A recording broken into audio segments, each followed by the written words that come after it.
A special thank you to each of our subscribers who make this channel possible. Here's today's story. In a dramatic turn of events, Ecuador's President Daniel Noboa has emerged victorious in the presidential election held on Sunday. A win that has sparked celebrations among his supporters and fierce allegations of electoral fraud from his rival, Luisa Gonzalez.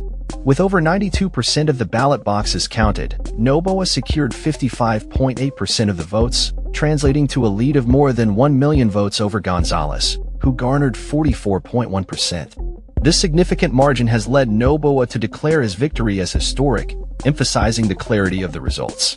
Noboa, a 37-year-old business heir, was initially elected in 2023 to complete the term of his predecessor, but this latest election secures him a full 4-year mandate to pursue his agenda, which includes a focus on combating drug-related violence and revitalizing the struggling economy.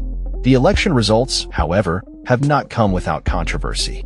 Luisa Gonzalez, a leftist candidate and former ally of ex-President Rafael Correa, has vehemently rejected the outcome, labeling it as the worst and most grotesque electoral fraud in the history of Ecuador. Speaking to her supporters, she vowed to demand a recount, arguing that the electoral process was marred by irregularities and manipulation. Gonzalez's claims come in the wake of a tight first round in February, where Noboa had only a narrow lead over her, finishing just 16,746 votes ahead. The National Electoral Council's announcement of Noboa's victory has drawn mixed reactions across the country. While his supporters celebrated in the streets of his hometown Olan, Gonzalez's camp has mobilized to challenge the results, citing concerns over fairness and transparency in the electoral process. Gonzalez, whose campaign was bolstered by the backing of influential indigenous leader Leonidas Iza, expressed disappointment at the outcome, particularly given the close nature of the first round. Noboa's administration has been marked by a commitment to addressing the rampant drug violence that has plagued Ecuador since 2021, fueled by cocaine trafficking from neighboring Colombia and Peru. His mano dura, or hard-hand approach to governance, has resonated with voters concerned about safety and stability in the nation. In his victory speech, Noboa reassured his supporters, stating, "Ecuadorians have spoken. From tomorrow morning, we will go to work."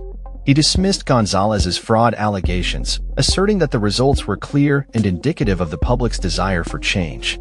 The political landscape in Ecuador is complex, with deep divisions between the right and left.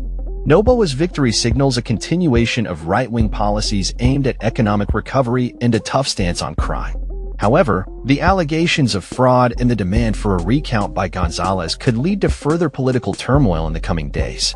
As tensions rise, both candidates are set to face the challenges that lie ahead, with Noboa needing to unify a nation that remains divided over the electoral process and Gonzalez rallying her supporters to seek accountability in the democratic system. As the situation unfolds, observers are closely watching how the National Electoral Council will respond to Gonzalez's demands and whether her calls for a recount will gain traction. The implications of this election extend beyond the immediate political ramifications, as they reflect the ongoing struggles within Ecuadorian society regarding governance, safety, and economic stability.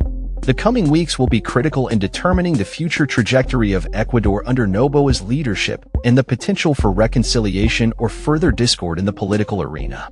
With both sides poised for a battle over the legitimacy of the election results, the nation holds its breath as it navigates this pivotal moment in its history. That's all for this story. We upload videos every day covering many different subjects, so hit that subscribe button to stay informed. Thanks for watching.